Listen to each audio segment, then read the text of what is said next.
LegacyMaker, the All Sports Network.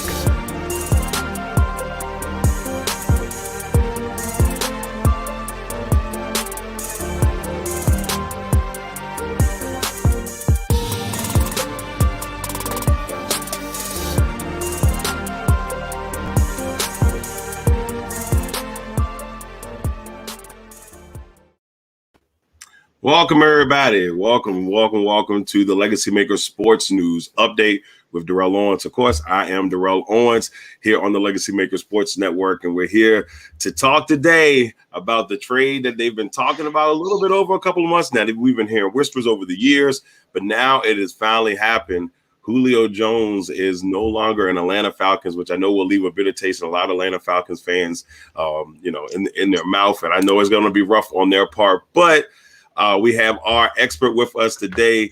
He is the insider for the Atlanta Falcons here on the LegacyMaker Sports Network. Our man, Mr. James Brown. James, how you doing, brother?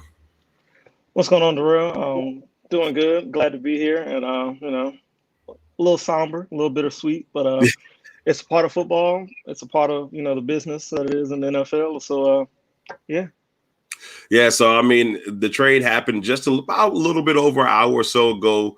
We heard the whispers that it'd be done in 24 to 48 hours, and then we got the official word from Ian Rappaport of the NFL Network that this was going down, that this was official. The Atlanta Falcons get a second round and a fourth round pick. I know there's a sixth round pick mixed in there somewhere, all in exchange for Julio Jones. What are your initial thoughts of this trade? And this goes down, and like you said, bittersweet, but what are your initial thoughts of this trade? It's one of those things where unfortunately it had to happen. I mean, when you look at the Atlanta Falcons, their cap strap, we couldn't even sign our rookie draft class. So this was one of the moves that unfortunately would have created the cap space to get it done. It's unfortunate that the Julio Jones era in Atlanta had to come to an end, but it was necessary in this case to make sure that we get our rookie signed and get them on the field. Yeah, I mean, it was kind of bittersweet. Like you said, I as a Packers fan, as you can tell from the green in the back, there was hopes there, but I knew better. I'm not dumb. I've been around the game too long to know. Me and Jay were on here about a week or so ago talking our top five, giving our top five for this. We both had Tennessee in there. He had Tennessee at 2. I had him at 4. But nevertheless, they pulled this one off. But I will say this, or ask this to you. Well, now that Julio's gone, what's next for the Atlanta Falcons? Well, with Julio out of the picture in Atlanta now, that really means that rookie first-round selection, Kyle Pitts, he kind of needs to hit the ground running.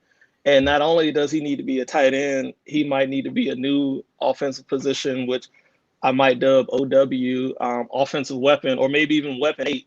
He needs to really hit the field. He needs to hit the ground running because now he has to help alleviate some of the coverage that Calvin Ridley is now going to face with Julio Jones being out of the picture in Atlanta. That's the crazy thing because, when this pick was made, we were like, oh, man, Kyle Pitts is going there. You're going to have Julio, and a lot of people were thinking they were going to go quarterback with that pick. And then when we started to kind of get this feeling that they weren't going to go quarterback, we're like, wow, they're going to be loaded offensively. But they've pretty much always been loaded offensively. They've always had a solid offense. But seeing this happen, you're like, wow, now it's like this is really a new generation. And it really starts to make you wonder about Matt Ryan. I mean, yeah, it does kind of leave you wondering where the Falcons are headed in the future. I mean, as you stated, offensively, we've always been a well put together team. Defense has kind of been our Achilles heel, but moving forward, really it's going to be a changing of the guard. I mean, we have a new head coach, new front office, and Terry Fontenot, and he's got to see what these players have. I mean, while I'm sure he regrets having to trade a talent like Julio Jones, obviously, it was deemed necessary because he has to get these new rookies on the field. But not only that, he's got to make sure that this Atlanta Falcons team is not only ready to win now, but it's built to win for years to come. Yeah, it's a very interesting move. And then, Fontenot, I kind of, I'm not saying worried about him, but in this first couple of months, it's got to be a tough run. There's not a lot of, I hate to throw the race card out there, but there's not a lot of black GMs. So you already know that everything and every move that he makes, it's going to be a little bit higher profile. So he's kind of got to get this thing right in Atlanta in some people's eyes, and I think that it feels like a rebuild.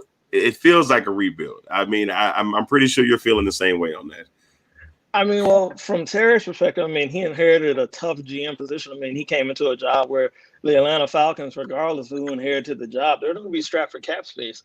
I mean, we had to let go of veteran players and make all these moves just to get guys to come to this, like to sign guys in the offseason. I mean, whoever took this role over was going to be facing some tough decisions. I do believe that so far, all the moves that he made, I believe that, I like his kind of philosophy where he's brought in guys that will compete, guys who will get the opportunity to play not only now, but if they do well in the future as well. Looking at some of the guys he brought in the offseason, you brought in Cordero Patterson to kind of help give some spark in the return game, but could also maybe provide a little spark offensively, either out of the backfield or maybe in the slot, catching slot passes. You look at the draft moves that we made. We brought in Kyle Pitts. He's now going to be the Julio Jones alleviation. If you look at our second round pick, Richie Grant, he'll kind of help come in, maybe being a starter in that back end of the defense, which needs help. But that's definitely going to be competition there.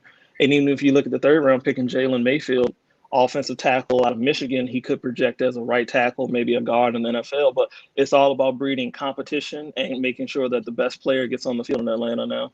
Yeah, I mean, you look at this and, we heard the Kyle Pitts being the highest ever drafted tight end. But, we know that the guy's got talent to be a receiver type in the NFL. And it's a lot of pressure now. I think when Julio was there, or the thought of Julio being there, I thought it would have made it a little bit easier for him coming out. Now, he still has Kyle Ridley, who has blossomed under Julio and having Julio there. But I'll ask you this before we move on to Tennessee. Do you think we would have a Juju Schuster-Smith situation with Calvin Ridley?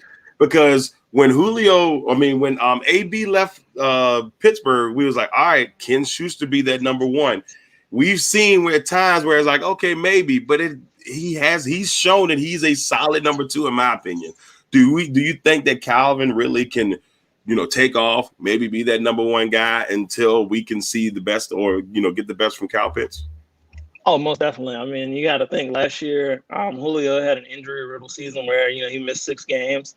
So in that time span, we did see where Calvin really was able to step up and take on the number one wide receiver role. I mean, I definitely feel like under Julio's tutelage, he's kind of learned some of those tricks of the trade to where he now can step in and take over that wide receiver one role. And I honestly feel like with the addition of Pitts, if he pans out, as well as you still have Hayden Hurst on the team, you have Russell Gage, another rookie that I'm kind of excited about that's also a wide receiver, Frank Darby. I mean, the 6th round pick out of Arizona State, that's another guy where so far, like the energy he's just brought to camp and to the team, you got to love it. So I definitely feel like Calvin really can take over that number one spot in Atlanta. He has the rapport with Matt Ryan. So, we just got to see it. We got to see it on film again. He did it last season. We just need to see how it works going forward this season. I'm hoping to see how this thing work out. It's going to be a tough division this year. The Panthers always tough in the South. Yeah, it's always tough in the South. Even though the Panthers may not look like they may have gotten better in some people's eyes, I think they still have made strides to get better. The Saints are the Saints. You do lose Drew Brees, but you didn't lose anything else. So, I mean, if you can just get a quarterback that can just make, smart decisions, they'll be all right. And, of course, you got the defending champs in the division. So it is going to be a tough one for Atlanta. But let's swing over to the Tennessee Titan thing, swing of things here in this trade. Tennessee makes out like a bandit, in my opinion, because you only give away a second and you only give away a fourth for a future Hall of Famer who's, yes, 32, has been nicked up here and there, but you're still getting Julio Jones. And this is my opinion, but Julio Jones may not even be the number one guy. He's not even the number one guy coming into this team. Julio Jones is going to be the number 2, in my opinion, because A.J. Brown has solidified himself there. And all it's going to do is make A.J. Brown better, because people are going to look at Julio as a number 1. But in my opinion, in actuality, A.J. Brown's more is that number 1. But what are your thoughts on this move, for the Tennessee side of things?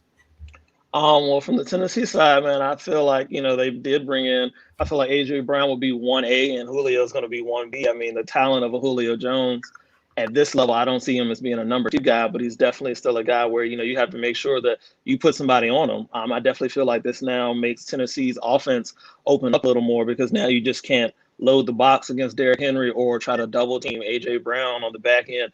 You got another guy on the other side, Julio Jones, who, like you said, who's a perennial Hall of Famer. I mean, that defense, whatever defense they go up against this upcoming season, you got to make sure that you're on top of it, because you have two guys on the outside that can take the top off the defense, that can go for a touchdown at any moment. Not to mention, you got King Henry in the backfield, who's always looking to stiff arm or run somebody over. So, I mean, Tennessee, it's a great move for them offensively.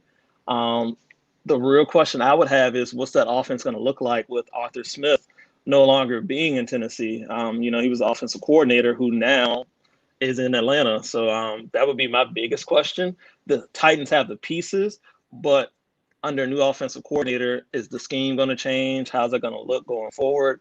That would be my biggest question for Tennessee right now.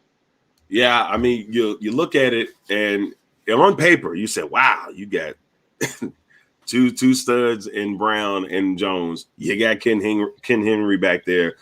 I mean, if you're Ryan Tannehill, like, there are no excuses. At least you look at it, you have to say there's no excuses. It's going to be hard for him to go out there and have any type of rough year with these guys if they're all healthy and not people start to talk there in Tennessee.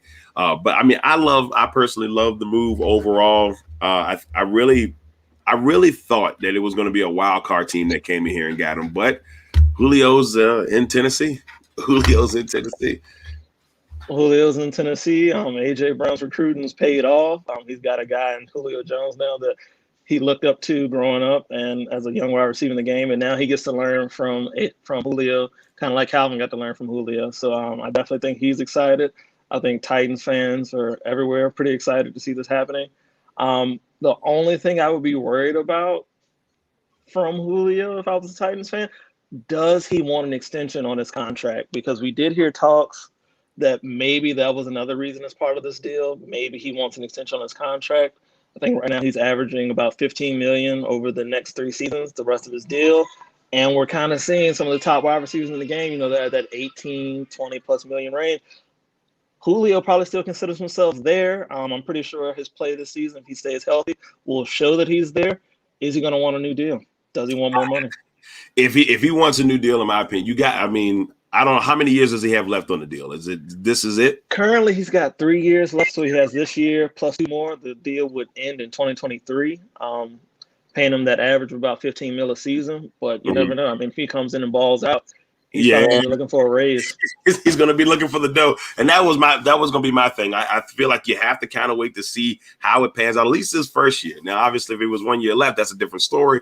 But I think if you're Tennessee, it doesn't hurt you because 15. But if he's balling and he's taking your team to that next level, and like you said, nurturing A.J. Brown, I mean, even though it's $15 million, you're getting somebody who's teaching your young stud, and he's being beneficial at the same time. Exactly. All right, now before we get off, my man James, obviously it seems like most people Tennessee won this trade, but in your mind, who truly won this trade? I'm going to say Atlanta for the simple fact that now you exchange one player and you get to add 9 players to your active roster. Like I said earlier, I mean, Atlanta kind of had to make this move so that they can get their rookie class on the field. I believe, anytime you can exchange one guy and add 9 players to your team respectively, I would say Atlanta won the trade.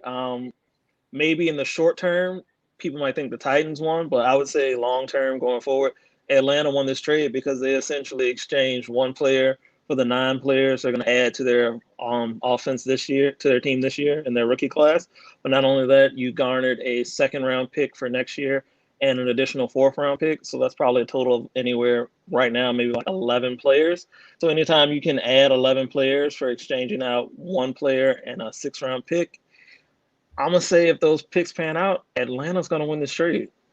Yeah, I mean, looking at it, I really do think you can look at it both ways. I mean, you did trade, and he's 32. We got to look at the age. I mean, if this was 6-7 years ago, or if he was anywhere between 28 to 25, you're like, this is ridiculous. People would be destroying Atlanta right now for this trade. But I think, yes, people were screaming they wanted to get that 1st-round pick, but it really doesn't hurt them at this point. 2nd-round picks are just as good. They're starters in the NFL. And who knows? I mean, A.J. Brown was a second round pick. So you look at those things and say, it's hard to say Atlanta didn't, hurt themselves in this one at all. I mean, I think they did a good job. They got the most out they could get out of them, in my opinion, and it works out. I mean, definitely. And maybe Atlanta could have got that first round pick, but it comes back to a money thing. Maybe they would have had to pay part of that salary for a team to give them a first round pick. I feel like, the trade that they went through, they did now in Tennessee, that's a trade where they got Julio off the books. They don't have to pay any of that money. They get to keep that $15 million this year that they can use to sign their rookie class. So I feel like they did the best deal that will help them now and going forward. It's great. And that's a great thing that you're saying there, because I think a lot of people don't catch that aspect. They were like, man, this is crazy. Like, I mean, he's worth a first round pick. He may be worth a first round pick, but it's about business. It's about the money. And you made a phenomenal point there. All right, everybody. I'm your man, Darrell Owens, here on the Legacy Maker Sports Network. This has been the Legacy Maker Sports News Update, talking Julio Jones and the trade now that he is moving to Tennessee. Just a very interesting day in the NFL. I think we got more of this to come. James, we want to invite you back as we get ready for the NFC South preview within a month or so. I know you'll be ready for that, of course, right, brother? Definitely. Yeah. Definitely. All right, everybody. I'm your man, Darrell Owens. This has been the Legacy Maker Sports News Update for June the 6th, 2021. Until next time.